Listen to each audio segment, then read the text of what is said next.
નમસ્કાર વિદ્યાર્થી મિત્રો, સુપ્રભાતમ। હવે ગયા વિડીયોમાં તમે છંદ પરિચયમાં જે બે છંદ સમજાયા તેનો અભ્યાસ આપણે પૂર્ણ કરેલો। તો એ જ પ્રમાણે તમે પણ છંદ પરિચય અને જે બે છંદ અનુષ્ટુપ છંદ અને મંદ્યાક્રાંતા છંદ સારી રીતે એને સમજીને તૈયાર કરી દીધા હશે। તો હવે આગળ હજુ પણ છંદ તો બાકી જ છે। ત્યારે પણ મેં કહેલું કે હજુ 3 છંદ બાકી છે, પણ આપણે અત્યારે પ્રથમ સત્ર પ્રમાણે 50% જે આપણે અલંકારનો અભ્યાસ કરેલો છે, છંદનો અભ્યાસ કરેલો છે, એ જ પ્રમાણે સંસ્કૃત સાહિત્યમાં વૈદિક સાહિત્યનો પણ અભ્યાસ પૂર્ણ થઈ ગયેલો છે। હવે પાઠની બાબતમાં જોઈએ તો 1, 2 અને 3 પદ્ય એ પણ પૂર્ણ થઈ ગયા છે, પણ હવે આપણે ક્રમ પ્રમાણ લઈએ છીએ કે 1 પછી 11, 2 પછી 12, 3 પછી 13, પણ 13મો પાઠ આપણા અત્યારે આ વર્ષ માટે અભ્યાસક્રમમાં નથી। હવે 13મા પાઠનો કોઈ આપણે 12મા ધોરણ માટે એનું કોઈ મહત્ત્વ પણ નથી, એટલે એને સમજવાની કોઈ જરૂર પણ નથી। એક નાટ્યખંડ માટે એ પાઠ આપેલો હતો। તો હવે આગળ 11, 12 અને એના પછી સીધા આપણે 14મો પાઠ, એટલે 13મો પાઠ 30%ના અભ્યાસક્રમમાં એ નીકળી જાય છે। તો આગળ જોઈએ ચતસ્રો વિદ્યા, વિદ્યા બહુવચન શબ્દ છે એટલે વિદ્યાઓ, વિદ્યા આકારાંત સ્ત્રીલિંગ શબ્દ આપેલો છે। તો આકારાંત સ્ત્રીલિંગ શબ્દ પ્રમાણે સંખ્યાવાચક વિશેષણમાં પણ સ્ત્રીલિંગ શબ્દ મૂકવાનો રહે છે। તો સંખ્યાવાચક વિશેષણ અહીંયા ચતસ્ર આપેલું છે। ચતસ્ર એટલે 4, વિદ્યા એટલે વિદ્યાઓ બહુવચન શબ્દ, પુલ્લિંગ હોય તો અહીંયા શું આપેલું હોય? ચત્વાર આપેલું હોય, અને નપુંસકલિંગ હોય તો ચત્વારી આપેલું હોય। અહીંયા આપણે ચતસ્ર સ્ત્રીલિંગ પ્રમાણે શબ્દ જોઈએ એટલે કે 4 વિદ્યાઓ। તો અહીંયા 14મો પાઠ આપણે 4 વિદ્યાઓ વિશેનો અભ્યાસ કરવાનો છે, અને 4 વિદ્યાઓ વિશેનો જે અભ્યાસ કરતાં બહુ જ મહત્ત્વનો પાઠ છે, જે સમજવા જેવો છે। અને અહીંયા આપણને એક સૂક્ષ્મ કે આપણે ઝીણામાં ઝીણું એવું સરસ મજાનું ત્યાં એનું પરીક્ષણ દ્વારા સારામાં સારી આપણે વિચારણા કરી શકીએ, એને સમજી શકીએ, એ રીતનો અહીંયા પાઠ આપેલો છે। પાઠ બહુ સરસ રીતે ટૂંકમાં અને આજનું આ રાજનીતિ અને રાજનીતિનો સરસ મજાનો બોધ એમાંથી આપણે પ્રાપ્ત કરી શકીએ છીએ। રાજનીતિ માટે આપણે શું કરવું જોઈએ અને રાજનીતિમાં આવી ગયા પછી આપણે શું કરવું જોઈએ, એના વિશેનું એક મહત્ત્વ દર્શાવતું એક અર્થશાસ્ત્ર એટલે કે કૌટિલ્યનું અર્થશાસ્ત્ર, એના દ્વારા એમાંથી જે અહીંયા પાઠ સંપાદિત કરવામાં આવ્યો છે એને આપણે સમજવાનો છે। તો સૌપ્રથમ પહેલાં આપણે પ્રસ્તાવના જોઈ લઈએ। સંસ્કૃતના પ્રાચીન સાહિત્યને જોતા જણાય છે કે ત્યાં ધર્મનીતિની વિચારણા કરનાર ગ્રંથો, શાસ્ત્રોને ધર્મશાસ્ત્રની અંતર્ગત અને રાજનીતિની વિચારણા કરનારા ગ્રંથો, શાસ્ત્રોને અર્થશાસ્ત્રની અંતર્ગત મૂકવામાં આવે છે। ધર્મશાસ્ત્ર વિશે તો આપણે ઘણું બધું ત્યાં જાણીએ છીએ, પુરાણ વિશે, મહાભારત, રામાયણ કે વૈદિક સાહિત્ય, પણ સાથે સાથે ઘણા ગ્રંથો, ઘણા શાસ્ત્રો એવા છે કે જે આપણને રાજનીતિની વિચારણા પણ કરાવે છે। મહાભારત છે તો મહાભારતમાં બધી જ ધર્મશાસ્ત્ર, રાજનીતિ, એક સાંસારિક, પારિવારિક એટલે બધી બાબતોની સમજણ એમાં આપેલી છે, એમાં સંવાદો થયેલા છે। પણ આવા અનેક ગ્રંથો કે જે આમ માત્ર એક રાજનીતિ પર આધારિત જ ગ્રંથ હોય, ધર્મ પર જ આધારિત એક ગ્રંથ હોય, એવા અનેક ગ્રંથો આપણે જોઈ શકીએ છીએ। સ્મૃતિ ગ્રંથો, મહાભારત, રામાયણ, પુરાણ, એ સિવાય દર્શનશાસ્ત્ર, અને અહીંયા જે અર્થશાસ્ત્ર આપણને જે સમજવાનું છે, હવે એ અર્થશાસ્ત્ર સંસ્કૃતનું કંઈક અલગ છે।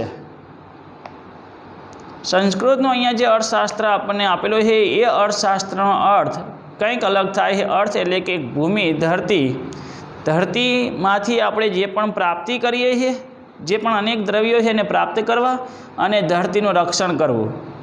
અર્થ એટલે ધન સંપત્તિ એવો થાય, અર્થ એટલે પૈસા થાય, પણ અહીંયા અર્થશાસ્ત્રના અર્થરૂપે આપણે લઈએ તો એક ધરતીમાંથી કંઈક પ્રાપ્ત કરવું અને એનું પાલન કરવું, એનું રક્ષણ કરવું, એવા અર્થે ચાણક્ય, કૌટિલ્ય, અહીંયા સરસ મજાના ત્યાં અર્થશાસ્ત્રમાં મૂળ જે બાબતો ધરતી પરથી પ્રાપ્ત કરવાનું છે, આપણે ધરતીનું રક્ષણ કરવાનું છે, એના ઉપર જે પણ માનવ સમાજ રહેલો છે એને દરેકની નિયમ પ્રમાણે અથવા એ નિયમ પ્રમાણે રહે, ધર્મ પ્રમાણે રહે, એના માટે એ નિયમનું પાલન કરે, અને નિયમનું પાલન ન કરે એના માટે પણ એક અલગ વ્યવસ્થા. તો આ રીતનું જે પણ આયોજન જે થયેલું છે, અને ખાસ તો રાજનીતિ પર આધારિત તો આ ગ્રંથ બહુ જ મહત્ત્વનો કહી શકાય છે. પણ અહીંયા આપણે 4 વિદ્યાઓ, પણ એ 4 વિદ્યાઓની સમજણ આપતા પહેલાં આપણને એ પહેલાં અનેક વિદ્વાનોએ જે એમના પોતાના મત દર્શાવ્યા છે એને પણ ટૂંકમાં આપણે જાણવાનું છે. તો અહીંયા જોઈએ કે અર્થશાસ્ત્ર રૂપે એટલે કે જે રાજનીતિની વિચારણા કરનારું શાસ્ત્ર એટલે અર્થશાસ્ત્ર છે. આ પ્રકારના અર્થશાસ્ત્રમાં અત્યારે સૌથી વધારે પ્રસિદ્ધ આચાર્ય ચાણક્ય દ્વારા વિરચિત કૌટિલ્ય અર્થશાસ્ત્ર છે. એટલે કે કૌટિલ્યએ જેની રચના કરી છે એ અર્થશાસ્ત્ર, કૌટિલ્ય અર્થશાસ્ત્ર અત્યારે આપણે કોઈ પણ રીતે અર્થશાસ્ત્ર એમ કહીએ એટલે કૌટિલ્ય અર્થશાસ્ત્ર જ દરેકને યાદ આવે છે. ઈસવીસન પૂર્વે લગભગ 300 વર્ષ પહેલાં રચાયેલા મનાતા આ રાજનીતિશાસ્ત્રના ગ્રંથે પોતાની અનેક વિશેષતાઓને કારણે અર્થશાસ્ત્રના પર્યાયનું રૂપ લઈ લીધું છે. અત્યારે અર્થશાસ્ત્ર એમ કહેતા માત્ર આપણે અર્થશાસ્ત્ર એટલે ઘણા બધા એના અનેક અર્થો થતા હોય છે, પણ અત્યારે અર્થશાસ્ત્ર એમ કહીએ એટલે એ રાજનીતિની જે વિચારણા થયેલી છે એ જ દરેકને યાદ આવે, એટલે કે કૌટિલ્ય અર્થશાસ્ત્ર એમ જ દરેકને સમજાય છે. કૌટિલ્ય અર્થશાસ્ત્રમાં જે પ્રસ્તુત પાઠ અહીંયા જે લેવામાં આવ્યો છે, તો કૌટિલ્ય અર્થશાસ્ત્રમાં 15 અધિકરણ આપેલા છે, અને એ 15 અધિકરણમાં 3 વિભાગ આપેલા છે, અને એ 3 વિભાગો દ્વારા એમાં 150 એટલે 150 અધ્યાય આપેલા છે. જ્યારે અહીંયા આપણને પ્રથમ અધિકરણમાંથી જ અહીંયા પ્રસ્તુત પાઠ સંપાદિત કરવામાં આવ્યો છે, એને આપણે સૌ પ્રથમ શરૂઆતમાં એને સમજવાનો છે. આગળ હવે ચાણક્યના જીવન વિશે આપણે થોડુંક જોઈ લઈએ કે જેમનો જન્મ મગધ પ્રદેશના, આપણે બિહારમાં જે આવેલું છે તો એ મગધ પ્રદેશના જે મગધ રાજ્યનું પાટનગર એટલે પાટલીપુત્ર, અને એ પાટલીપુત્રમાં એમનો જ્યાં જન્મ થયો છે એ ચાણક્ય, મૂળ એમનું નામ હતું વિષ્ણુગુપ્ત. વિષ્ણુગુપ્તમાંથી એમને જે રીતે બાળપણનું નામ એમનું વિષ્ણુગુપ્ત, પણ ચાણક્ય શા માટે કહેવાતા અને કૌટિલ્ય શા માટે કહેવાતા? તો હવે એ ચાણક્ય ઈસવીસન પૂર્વે 371 થી 283 સમય એમનો જે જન્મ અને મૃત્યુ સુધી, જેમનો જન્મ પાટલીપુત્રમાં થયો હતો, આખી જે ઘટના છે એ પણ તમને કહી દઉં કે તેમનું મૂળ નામ વિષ્ણુગુપ્ત છે અને પિતાનું નામ ચણક છે, અને એ ચણકના પુત્ર હોવાથી એમને ચાણક્ય કહેવાય છે. એ સિવાય એ કુટિલ નીતિના ઉપદેશક ત્યાં કહેવાય છે. કુટિલ નીતિના ઉપદેશક હોવાથી એમને કૌટિલ્ય પણ કહેવાય છે. કુટિલ નીતિની જે એમને બાબત જે સમજાઈ છે માટે એમને કૌટિલ્ય પણ કહેવાય છે. ચણકના પુત્ર હોવાથી ચાણક્ય કહેવાય છે, અને બાળપણનું નામ વિષ્ણુગુપ્ત.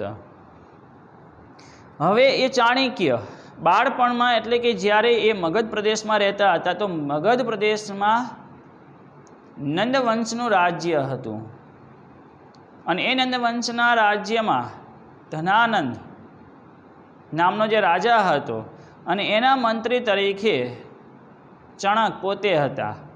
પણ આમ તો ચણક ત્યાં મંત્રી નહીં પણ એક શિક્ષક તરીકે હતા. એટલે ચાણક્યના પિતા એ ચણક ત્યાં શિક્ષક તરીકે હતા, અને એક સમયે એ ધનાનંદે એમનું અપમાન કર્યું, અને અપમાન કરવાને કારણે ચણકને ત્યાંથી બહાર કાઢવામાં આવ્યા, અને જેથી અપમાન થયું એટલે એ ચણક એ અપમાનને સહન ન કરી શક્યા, અંતે એમનું મૃત્યુ થયું. અને આ ચાણક્યથી એ સહન ન થયું એટલે ત્યાંથી એમ કહેવાય મગધ પ્રદેશનો ત્યાગ કરી દીધો, અને તક્ષશિલા જે હાલમાં જે વિસ્તાર પાકિસ્તાનમાં છે, એટલે એ પાકિસ્તાનમાં અત્યારે નથી તક્ષશિલા, પણ એ સમયમાં જ્યારે તક્ષશિલા મહાન વિદ્યાલય કહેવાતું, નાલંદા, વલ્લભી, તક્ષશિલા, તો એમ તક્ષશિલા વિદ્યાલયમાં ત્યાં જઈને એમને અભ્યાસ કર્યો, અભ્યાસ કર્યા પછી એ જ જગ્યા પર ત્યાં એમને શિક્ષક તરીકેની એક પદવી પ્રાપ્ત કરીને ત્યાં બીજાને અભ્યાસ પણ કરાવ્યો.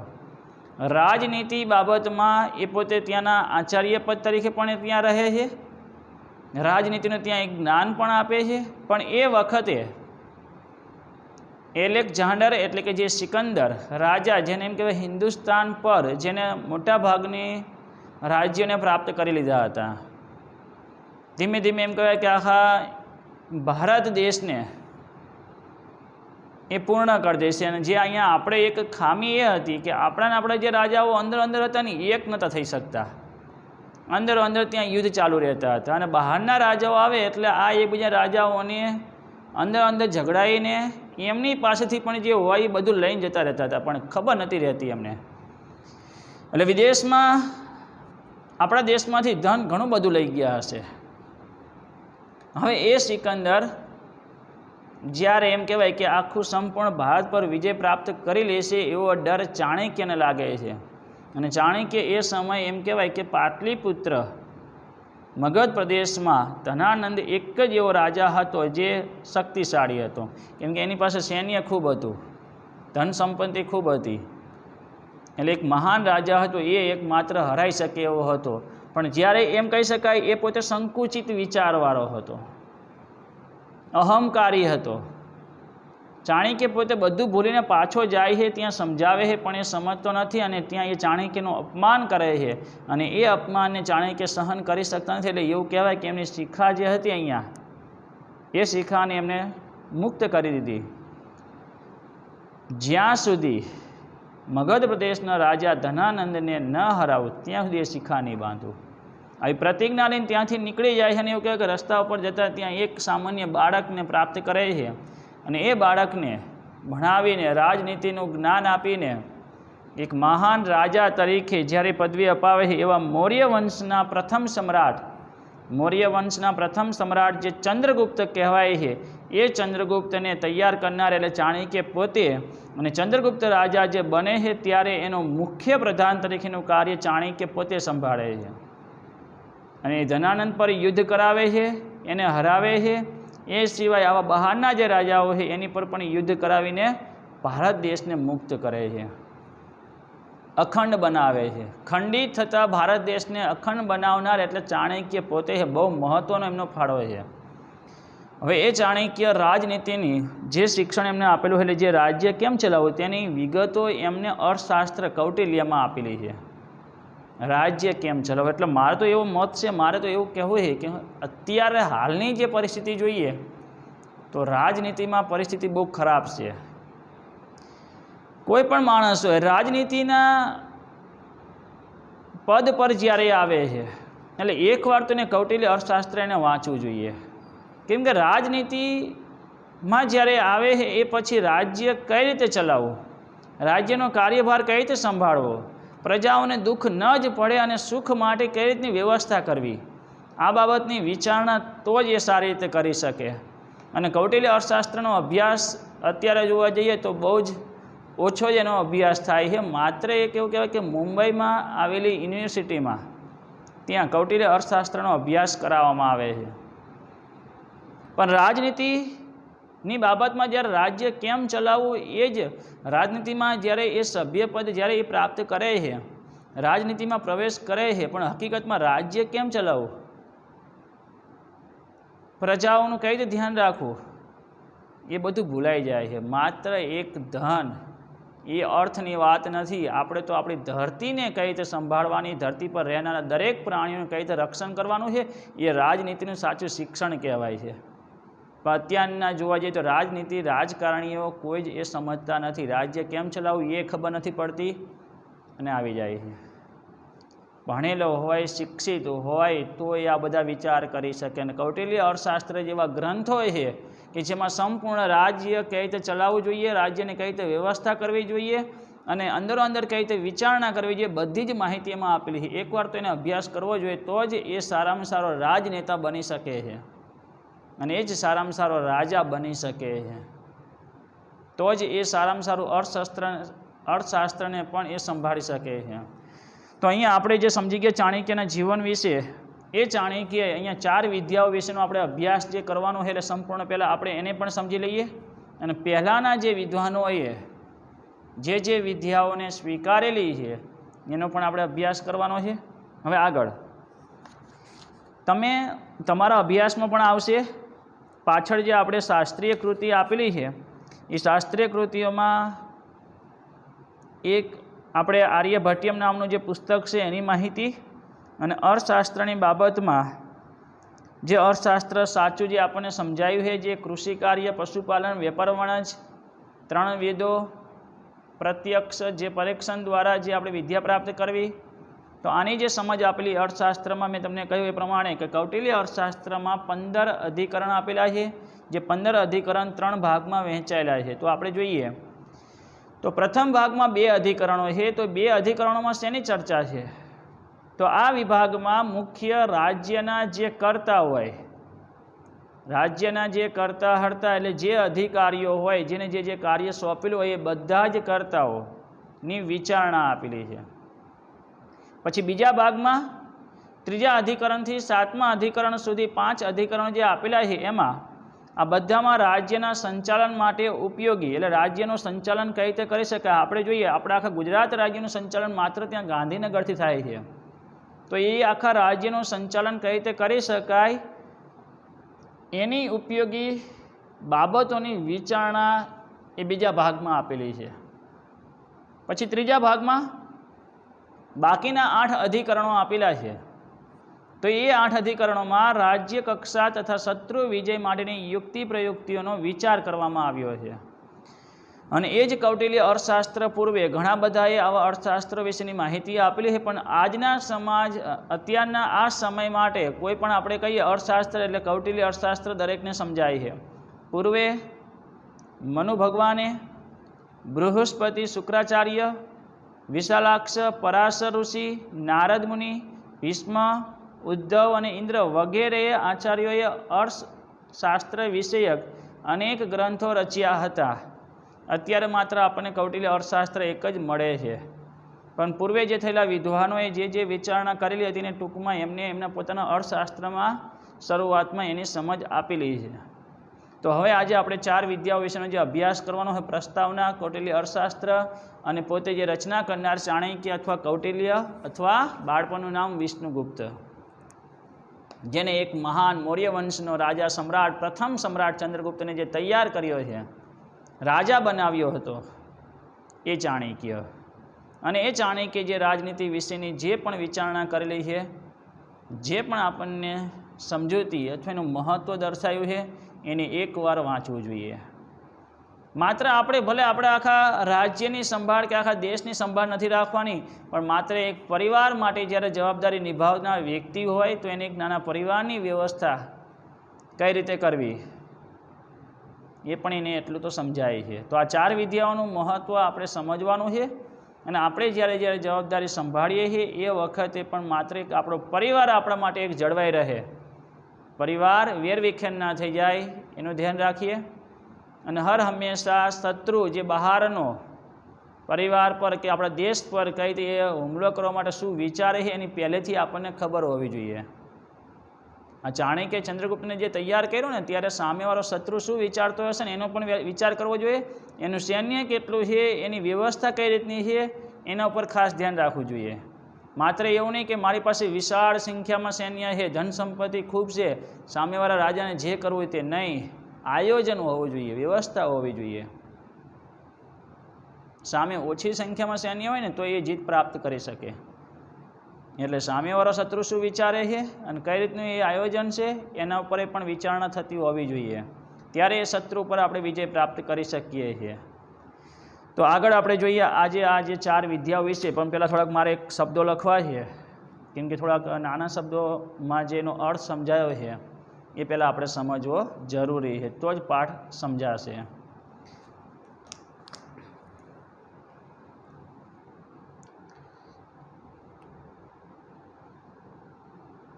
એટલે એમાં એક પહેલા ફકરામાં જે વાક્ય છેલ્લે આપેલું છે, પ્રસ્તુત પાઠ આ કૌટિલ્ય અર્થશાસ્ત્રના પ્રથમ અધિકરણમાંથી લેવામાં આવ્યું છે, એ મહત્વનું છે, નોંધ કરજો. અને રચનાકાર કોણ છે? ચાણક્ય, કૌટિલ્ય અથવા વિષ્ણુગુપ્ત અનેક નામો છે એમના. અને કુલ 15 અધિકરણ છે, એ પણ નોંધ કરજો. કુલ 15 અધિકરણ છે, જેમાં પ્રથમ અધિકરણમાંથી આ પાઠ પ્રસ્તુત કરવામાં આવ્યો છે. આ ગ્રંથની શૈલી વિશિષ્ટ છે. અમુક બાબતની ચર્ચામાં પ્રથમ તો પૂર્વ આચાર્યના તે વિષયના મતોનો ઉલ્લેખ કરવામાં આવ્યો છે. શરૂઆતનો પહેલો ફકરો છે કે આગળના જે પણ મેં તમને કહ્યું ને, આચાર્ય જે પણ થઈ ગયા આગળ, એમને જે પણ મત એમને જે દર્શાવ્યો છે એનો ત્યાં એ ભાગ આપેલો છે. છેલ્લે આચાર્ય કૌટિલ્ય હવે એ મતને રજૂ કરે, એટલે 4 વિદ્યાઓ દ્વારા એ મતને રજૂ કરે છે. પ્રસ્તુત ગદ્યાંશમાં વિદ્યાઓની વિચારણા કરવામાં આવી છે. આ પ્રસંગે પ્રથમ માનવ, એટલે કે જે આપણે મનુના પુત્રો હોવાથી માનવ કહેવાઈએ છીએ, મનુ ભગવાનના પુત્રો હોવાથી મનુ પરથી આપણે બધા માનવો કહેવાઈએ છીએ. એટલે મનુ ઋષિએ જે રીતે વિદ્યા જે આપી છે એનો આપણે સ્વીકાર કરીએ છીએ.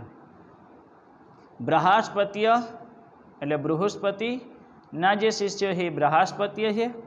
ઔષ્ણસ એટલે દૈત્ય ગુરુ શુક્રાચાર્ય, જેનું નામ ઔષ્ણસ, એટલે કે એમનો જે મતનો સ્વીકાર કરનાર જે એમના શિષ્ય છે. આ 3 મતોને નોંધીને તે પછી કૌટિલ્યે પોતાનો મત રજૂ કર્યો છે. આ રીતે આ ગ્રંથમાં કૌટિલ્યની પૂર્વના રાજનીતિશાસ્ત્રના નિષ્ણાંતોના મત પણ સુરક્ષિત રહી શક્યા છે.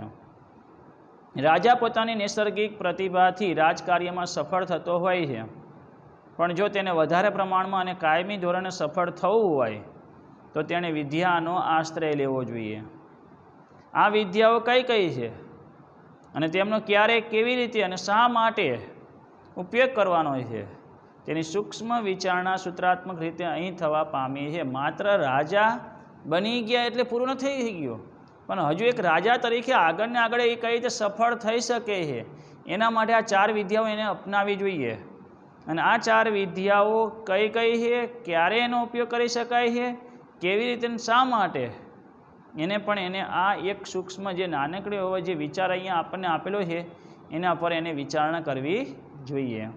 તો સૌપ્રથમ પહેલાં આપણે થોડાક શબ્દાર્થ જોઈ લઈએ, મહત્ત્વના છે, સમજાવું, પછી પાઠની શરૂઆત કરું.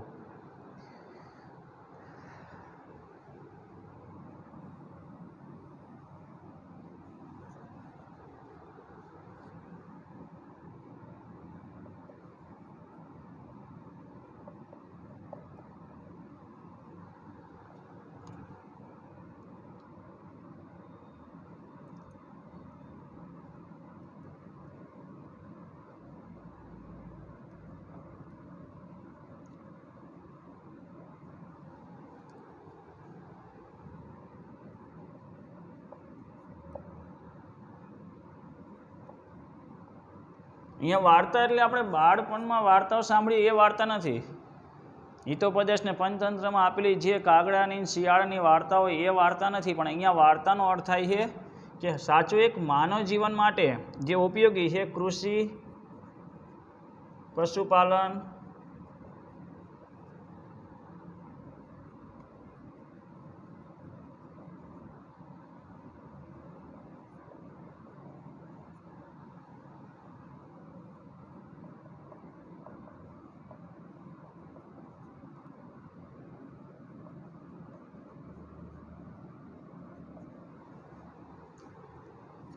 ચાર વિદ્યાઓ છે.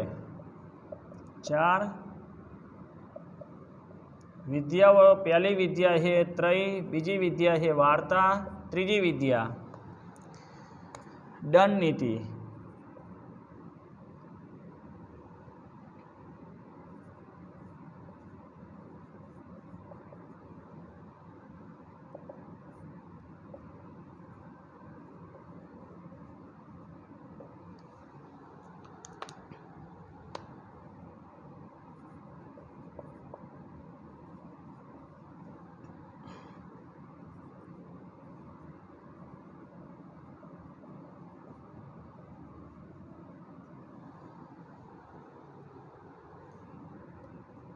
અને ચોથી જે વિદ્યા એટલે આ જે 3 છે એ પૂર્વમાં સમજાઈ છે. જ્યારે એક ચાણક્ય, કૌટિલ્ય 3 વિદ્યા સિવાય 4 વિદ્યાઓ છે એવું કહે. એટલે ચોથી વિદ્યા તરીકે ચાણક્ય આન્વીક્ષિકી વિદ્યા,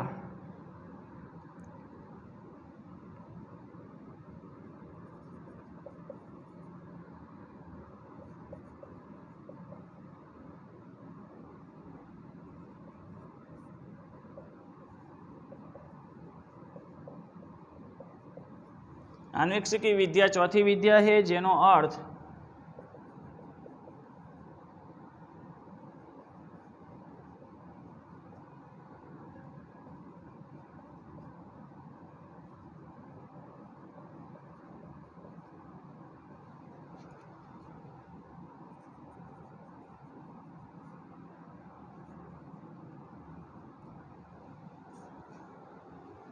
હવે આ ચાર વિદ્યાઓ વિશે પહેલાં આપણે સમજીએ, પછી જે રીતે જેનો મત જે સમજાયો છે એ રીતે આપણે સમજીએ. તો અહીંયા ચતસ્રો વિદ્યા એટલે ચતસ્ર ઓની જગ્યાએ વિસર્ગ, ચતસ્ર એટલે કે ચાર, વિદ્યા બહુવચન શબ્દ છે એટલે વિદ્યાઓ, ચાર વિદ્યાઓ. એમાં સૌપ્રથમ જોઈએ તો હવે અહીંયા ત્રય એટલે ત્રણ વેદ થાય. ત્રય એટલે ત્રણ વેદ. તો ત્રય એવું વેદનું પણ એક પર્યાય શબ્દ તરીકેનું નામ રહેલું. એમ તમને સમજાયું હતું કે વેદના અન્ય પર્યાય શબ્દો, જેમાં આપણે આમનાય, આગમ, શ્રુતિ અને ત્રય, વેદત્રય. હવે વેદત્રય એવું નામ શા માટે આપેલું છે? જ્યારે સૌપ્રથમ શરૂઆતમાં ચાર વેદ હોવા છતાં પણ મુખ્ય ત્રણ વેદ કહેવાતા. ચાર વેદ હોવા છતાં મુખ્ય ત્રણ જ વેદ કહેવાતા હતા, એટલે એને વેદત્રય એવું નામ આપેલું હતું. તો ત્રય એટલે ત્રણ વેદ. અથર્વવેદનું કોઈ મહત્ત્વ શરૂઆતમાં હતું જ નહીં. આ તો ધીમે ધીમે એમાં ખબર પડી ને, તો હકીકતમાં એમાં જ ઘણું મહત્ત્વ હતું. અને એ સમજાયા પછી આપણે ચાર વેદ તરીકે પ્રસિદ્ધ થયા. પણ સૌપ્રથમ પહેલાં ત્રય એટલે ત્રણ વેદ જ હતા. તો ત્રણ વેદ વિશેની વિદ્યા. તો ત્રણ વેદમાં જે રીતે ઋગ્વેદ સૌથી જૂનો વેદ છે, યજુર્વેદ અને સામવેદ, અથર્વવેદનો સમાવેશ આમાં થતો નથી.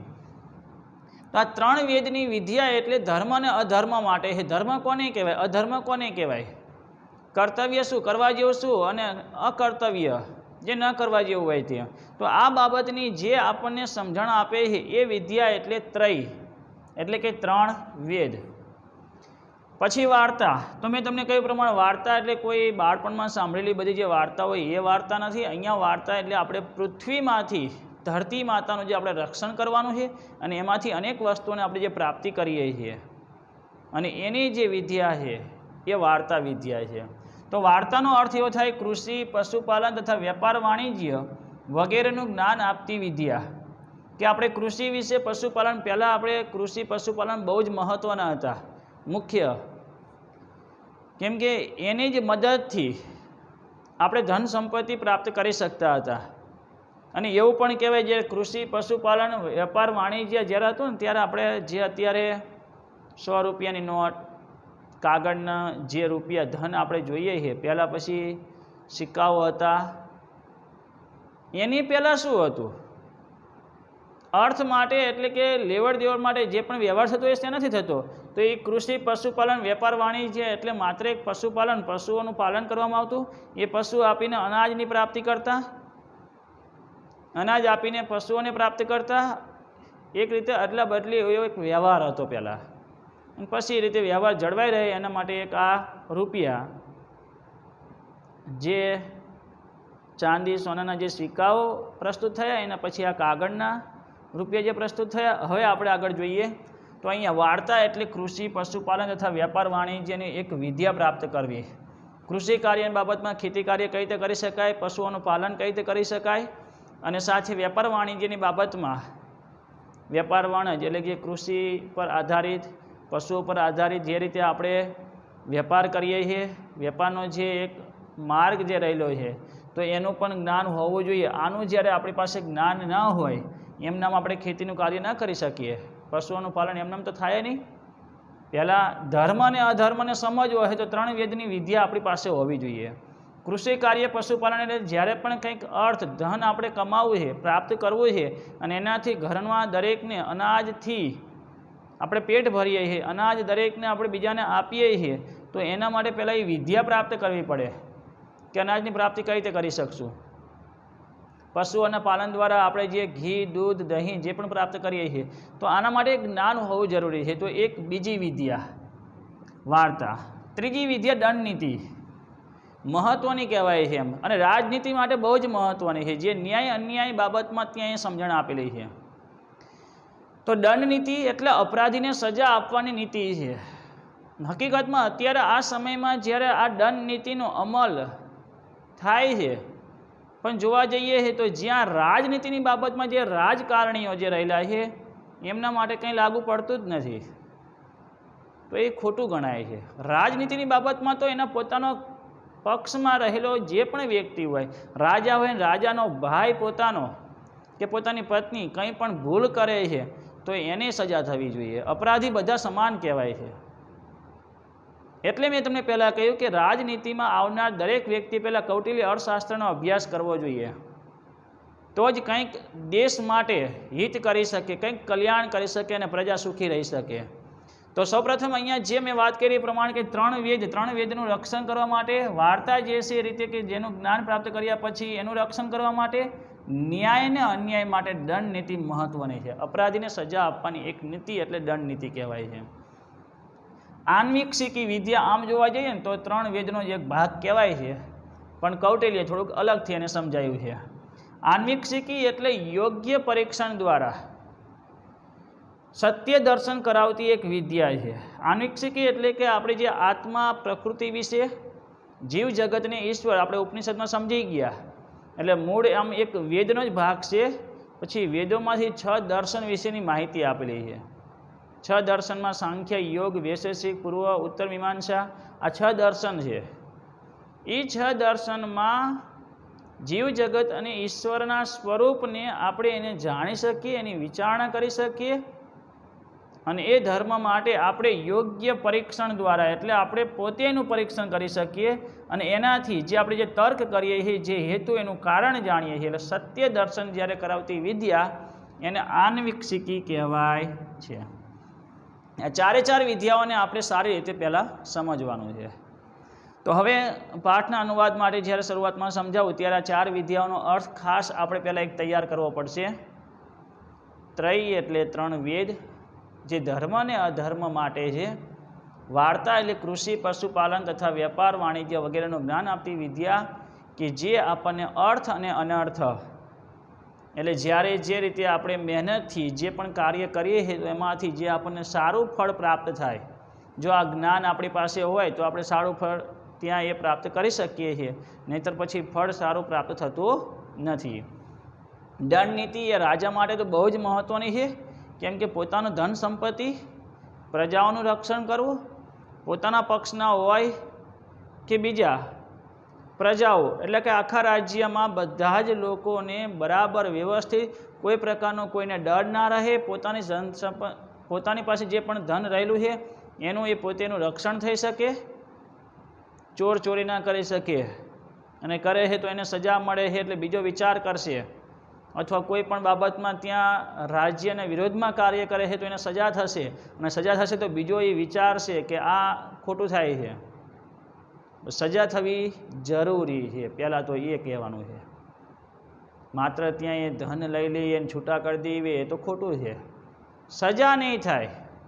સ્ત્રી ઉપર જ્યારે જોઈએ કે સ્ત્રીઓનું રક્ષણ થતું નથી, અને સ્ત્રીઓનું રક્ષણ થતું ને વારંવાર જે પણ ઘટનાઓ બને એની પાછળ શું કે દંડ નીતિ બરાબર હજુ આપણા દેશમાં ચાલતી નથી. જ્યારે જેને અપરાધ કર્યો છે એકવાર જો એને બરાબર સજા કરવામાં આવે અને પ્રજા એકવાર એને જોવે કે ના આ તો સજા બહુ કઠિન છે, એટલે બીજો માણસ વિચાર કરશે. દંડ નીતિ જ બધી રીતે જોવા જઈએ ને તો એમાં દંડ નીતિ બહુ મહત્ત્વની છે, એટલે એના પર ભાર પણ એટલો આપેલો છે. એને સમજવાની છે આપણે કે દંડ નીતિનું મહત્ત્વ શું છે, પણ અપનાવી જરૂરી છે. રાજાએ, મુખ્ય પ્રધાને, વડાપ્રધાન, મુખ્યમંત્રી જે મુખ્ય કર્તા તરીકે છે ને એને આ નીતિને અપનાવી બહુ જરૂરી છે. આ નીતિ અપનાવે ત્યારે આપોઆપ પ્રજા સુધરે છે અને આપોઆપ ધન સંપત્તિ જે પણ છે એના ઉપર રક્ષણ થાય છે. આગળ આન્વીક્ષિકી એ પણ સમજી ગયા આપણે યોગ્ય પરીક્ષણ દ્વારા, એટલે કે જે આપણે ધર્મને સમજવાના છે. યોગ્ય પરીક્ષણ દ્વારા આપણે બરાબર આપણે આત્મા વિશે, હું કોણ છું, આ જગત શું છે, હું શા માટે આ કર્મ કરું છું, કેમ આ રીતે આ જગત રહેલું છે, ઈશ્વર કોણ છે, આ બધા જે પ્રશ્ન આપણને પોતાને અંદરથી થાય છે ને તો એનું આપણે સત્ય દર્શન કરવાનું, અને સત્ય દર્શન દ્વારા જે વિદ્યા છે એ આન્વીક્ષિકી વિદ્યા છે, એને આપણે બરાબર સમજવાની છે. તો પહેલાં આ 4 વિદ્યાઓના શબ્દાર્થ ખાસ પહેલાં લખી દેજો, અને પછી આપણે અનુવાદ લખવાની શરૂઆત કરવાની. બાકીના જે પણ શબ્દાર્થો ક્યાંય અઘરા લાગે છે તો એના માટે પાઠ્યપુસ્તકમાં આપેલા શબ્દાર્થને વાંચવાના છે, પણ 4 વિદ્યાઓનો અર્થ શું થાય એ ખાસ પહેલાં આપણે જાણવાનું રહેશે. ચલો હવે આગળ અનુવાદ માટે.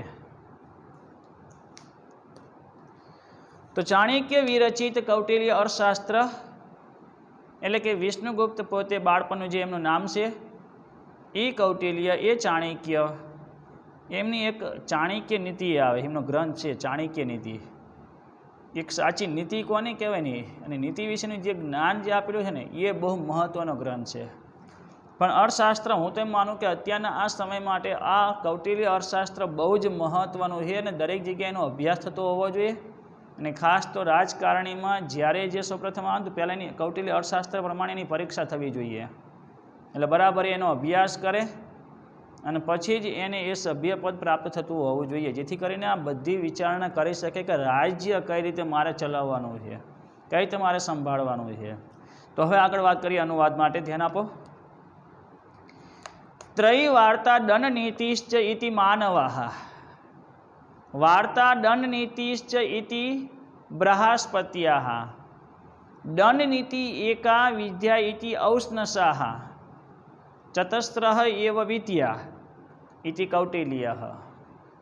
બધા અલગ અલગ મત દર્શાવે છે, એટલે પૂર્વ જે આચાર્યોએ જેને જે પોતાનો મત દર્શાવ્યો અને એ પ્રમાણે એમના જે શિષ્ય હોય એટલે સૌ કોઈએ એમને પાછળ જે એમના વિચારને ધારણ કરનાર જે છે એનું અનુકરણ કરનાર છે એને એ મતને સ્વીકારીને આગળ વધેલા છે. તો પહેલી વાત કરીએ આપણે માનવોની. ત્રય એટલે 3 વેદ, ઋગ્વેદ, યજુર્વેદ અને સામવેદ. વાર્તા એટલે કૃષિ, પશુપાલન અને વેપાર વાણિજ્યનું જ્ઞાન આપતી વિદ્યા. દંડ નીતિ એટલે અપરાધીને સજા આપવામાં આવતી નીતિ એટલે દંડ નીતિ. ઇતિહિ એમ માનવાહ એટલે મનુના મતનો સ્વીકાર કરનાર સૌ કોઈ માનવો કહે છે. માનવા એટલે એનો અર્થ શું થાય? મનુના મતનો સ્વીકાર કરનાર સૌ કોઈ માનવો. એટલે મનુ ભગવાને જે મતનો સ્વીકાર કરેલો છે કે 3 વેદ, વાર્તા અને દંડ નીતિ આ 3 જ વિદ્યા છે, એમ એ મનુના મતનો સ્વીકાર કરનાર સૌ કોઈ આ માનવો કહે છે. આ પહેલો મત દર્શાયો. વાર્તા દંડ નીતિશ્ચ ઇતિ બૃહસ્પત્યાહ વાર્તા દંડ નીતિ ઇતિ બૃહસ્પત્યાહ વાર્તા અને દંડ નીતિ હોય એમ બૃહસ્પત્યા એટલે બૃહસ્પતિના શિષ્યો, એટલે બૃહસ્પતિના મતનો સ્વીકાર કરનાર સૌ કોઈ બૃહસ્પતિઓ કહે છે. બૃહસ્પતિ કોણ? દેવોના ગુરુ. બૃહસ્પતિ જે ઋષિ છે એ દેવોના ગુરુ છે અને એ દેવોના ગુરુએ જે વાત કરેલી છે એટલે જે મતનો સ્વીકાર કરેલો છે કે વાર્તા અને દંડ નીતિ એમ 2 જ વિદ્યા છે. વાર્તા અને દંડ નીતિ આ 2 જ વિદ્યાનો એમને જે મત આપેલો છે અને એ મતનો સ્વીકાર કરનાર સૌ કોઈ બૃહસ્પતિઓ પણ આ 2 જ વિદ્યા કહે છે. દંડ નીતિ એકાહ વિદ્યા દંડ નીતિ એવ દંડ નીતિ એકા એટલે કે દંડ નીતિ જ એક વિદ્યા છે. ઇતિ ઔષ્ણસાહ ઔષ્ણસાહ એટલે કે ઉષ્ણસ. અહીંયા જે આપણને શબ્દ આપેલો છે ઔષ્ણસા એનો અર્થ થાય ઉષ્ણસના મતનો સ્વીકાર કરનાર. ઉષ્ણસના મતનો સ્વીકાર કરનાર. પણ પહેલાં ઉષ્ણસ એટલે શું? ઔષ્ણસામાં ઉષ્ણસનો મૂળ એનો ઉષ્ણસ એટલે કોણ છે? દૈત્ય ગુરુ શુક્રાચાર્ય. ઉષ્ણસ એટલે દૈત્ય ગુરુ શુક્રાચાર્ય અથવા એમને ઉષ્ણસ પણ કહેવાય છે. તો દૈત્ય ગુરુ શુક્રાચાર્યનો મતનો સ્વીકાર કરનાર સૌ કોઈ એમના જે મતનો સ્વીકાર કરનાર એટલે એમના જે શિષ્ય દાનવોના ગુરુ શુક્રાચાર્ય અને દેવોના ગુરુ બૃહસ્પતિ. મનુ ભગવાન પરથી જે આગળ એટલે મનુ ભગવાનના જ બધા આપણે પુત્રો છીએ. આપણે આ 7મો મનુ છે તો એ મનુ ભગવાને જે વાત કરી એનો જે સ્વીકાર કરનાર એટલે સૌ કોઈ એમના પુત્ર એટલે કે માનવો. બૃહસ્પતિ ગુરુએ જે વાત કરી એમનો જે મતનો સ્વીકાર કરનાર સૌ કોઈ બૃહસ્પતિઓ એટલે એમના શિષ્યો. ઉષ્ણસ એટલે દૈત્ય ગુરુ શુક્રાચાર્ય જ્યારે એક જ વિદ્યા કહી, દંડ નીતિ એક જ વિદ્યા, બીજી કોઈ વિદ્યાની જરૂર નહીં, માત્ર એક જ વિદ્યાનો મતને સ્વીકાર કરનાર માત્ર દૈત્ય ગુરુ શુક્રાચાર્યના શિષ્યો કહે છે. એટલે આ બધાએ અલગ અલગ મત આપેલો છે. મનુના મતનો સ્વીકાર કરનાર સૌ કોઈ માનવો શું કહે છે? ત્રણ જ વિદ્યા છે, 3 વેદ, વાર્તા અને દંડ નીતિ. અને બૃહસ્પતિના મતનો સ્વીકાર કરનાર સૌ કોઈ બૃહસ્પતિઓ શું કહે છે? વાર્તા અને દંડ નીતિ 2 જ વિદ્યા છે, અને દંડ નીતિ એક જ વિદ્યા છે એવું કોણ કહે છે? માત્ર ત્યાં ઉષ્ણસના મતનો સ્વીકાર કરનાર એટલે દૈત્ય ગુરુ શુક્રાચાર્યના શિષ્યો કહે છે. ચતસ્ર એવ વિદ્યા ઇતિ કૌટિલ્ય. અને 4 જ વિદ્યા, ચતસ્ર વિદ્યા 4 જ વિદ્યા છે એમ કૌટિલ્ય કહે છે. અને 4 વિદ્યા કઈ છે? તાહા ચ એટલે અને, તાહા એટલે તે બધી, જે 4 વિદ્યાઓ કઈ છે. અને તે આન્વિક્ષિકી, ત્રય એટલે 3 વેદ, વાર્તા, દંડ નીતિ અને દંડ નીતિ. અને તે આન્વિક્ષિકી, 3 વેદ, વાર્તા અને દંડ નીતિ છે. હવે આપણે એક એકને, આન્વિક્ષિકી એટલે શું, 3 વેદ અને વાર્તા અને દંડ નીતિ, દરેકનો અર્થ આપણે એક પછી એક એનો સમજવાનો છે. એટલે સૌપ્રથમ પહેલાં આટલું તમને હું અનુવાદ લખાઈ દઉં અને પછી આપણે આગળ એને સમજવાનું છે. તો સૌપ્રથમ પહેલાં આપણે આ સમજી ગયા કે 4 વિદ્યાઓનો અર્થ શું થાય છે, એને પહેલાં લખી દેવાનો, પછી આપણે અનુવાદની શરૂઆત કરવાની.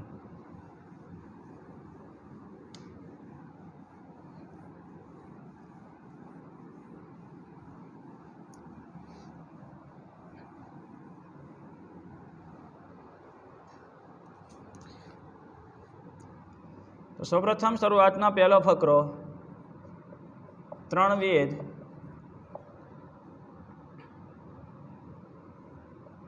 વાર્તા અને દંડ નીતિ હોય એમ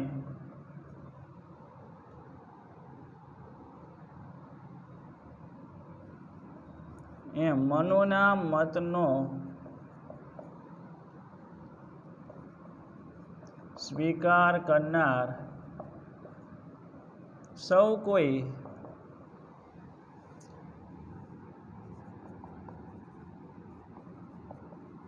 માનવો કહે છે. વાર્તા અને દંડ નીતિ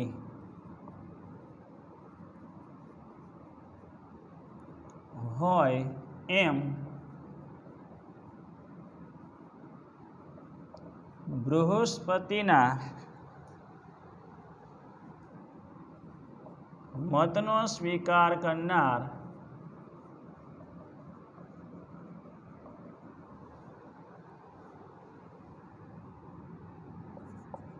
સૌ કોઈ બૃહસ્પતિઓ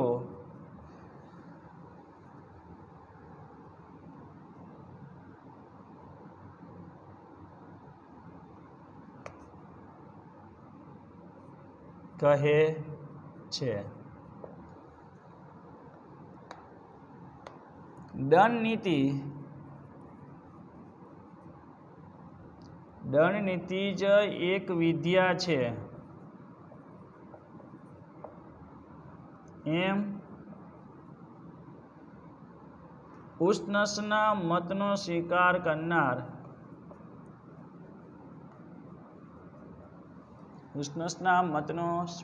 કરનાર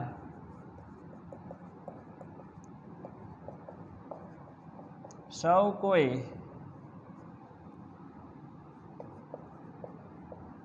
શિષ્યો કહે છે. 4 જ વિદ્યા છે, 4 જ વિદ્યા છે એમ કૌટિલ્ય કહે છે. અને તે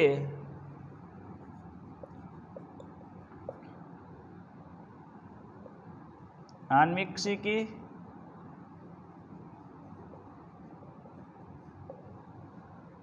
ત્રણ વેદ અથવા ત્રય એમ પણ લખી શકાય. ત્રણ વેદ, વાર્તા અને દંડ નીતિ. હજુ આ ફકરો બાકી છે. હવે આપણે એક એકને સમજવાનું છે કે આન્વિક્ષિકી અથવા ત્રણ વેદમાં શું છે, વાર્તામાં શું રહેલું છે અને દંડ નીતિમાં શું રહેલું છે, એનો અર્થ લખવાનો છે. એ પછી ચારે ચાર બાબતોને આપણે વિગતથી સમજવાની છે અને એ કોની પાસેથી આપણે પ્રાપ્ત કરવા જોઈએ. ચાર વિદ્યાઓ છે તો એ કોની પાસેથી આપણે શીખવી જોઈએ એનું પણ મહત્ત્વ સમજવાનું. એટલે ત્રણ પ્રકારે અલગ અલગ. પહેલાં એનો અર્થ, ચારે ચાર વિદ્યાઓનો ટૂંકમાં અર્થ સમજ્યા પછી એને આપણે વિસ્તારથી થોડુંક સમજવાનું છે અને પછી એ વિદ્યાઓ કોની પાસેથી આપણે શીખવી જોઈએ એને પણ આપણે આગળ સમજવાનું છે. તો બસ આજે અહીંયા મેં તમને જે ચાર વિદ્યાઓ વિશે જે સમજાવ્યું એટલું જ આપણે આજે સમજવાની જરૂર છે. સૌપ્રથમ પહેલાં પ્રસ્તાવના, જેમાં કૌટિલ્ય અર્થશાસ્ત્ર વિશે જે સમજાયું, એની રચના કરનાર જે છે એના જીવન વિશે થોડો ટૂંકમાં માહિતી આપેલી છે એ આપણે સમજી ગયા.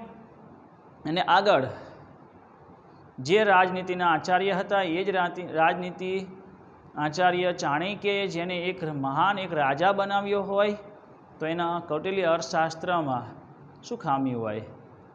ઘણું બધું આ ગ્રંથમાં ઘણું બધું એનું મહત્ત્વ રહેલું છે, એને સમજવાનું છે. તો ચાર વિદ્યાઓમાં હવે પહેલાં અનુવાદ માટે અથવા અનુવાદ લખવા માટે જ્યારે આપણે અહીંયા જે મેં તમને લખાયું તો એમાં અર્થ લખવાની કોઈ જરૂર નથી કે ત્રય એટલે ત્રણ વેદ, તો ત્રણ વેદના નામ લખવાની જરૂર નહીં. પણ પ્રશ્નો માટે પૂછાય ત્યારે આપણે એનો અર્થ લખવાનો રહે કે વાર્તા એટલે શું, ત્રય એટલે શું, દંડ નીતિ એટલે શું, તો એનો અર્થ મેં હમણાં જે લખાયો એ આપણે સમજાવવાનો રહે.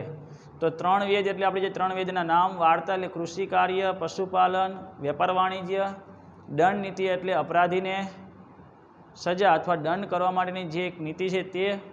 આ રીતનો એનો મત સ્વીકારનાર એટલે મનુના મતનો સ્વીકાર કરનાર સૌ કોઈ, એટલે મનુએ જે આ મતનો સ્વીકાર કર્યો છે એ મતનો સ્વીકાર કરનાર સૌ કોઈ માનવ એમ કહે કે આ ત્રણ વિદ્યા છે.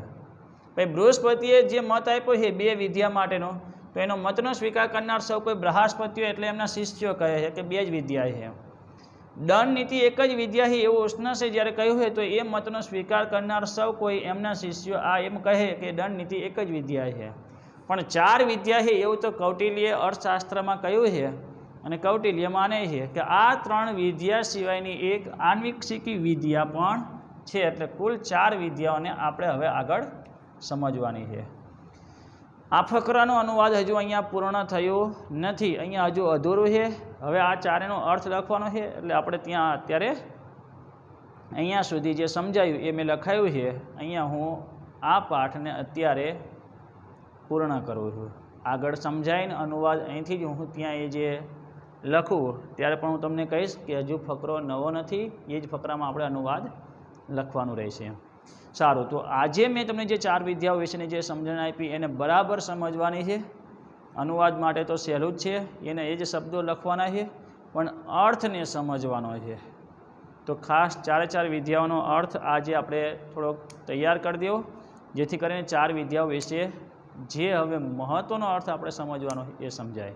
તો અહીંયા હું આટલું જે સમજાયું તે અહીંયા હું પૂર્ણ કરું છું. અસ્તુ.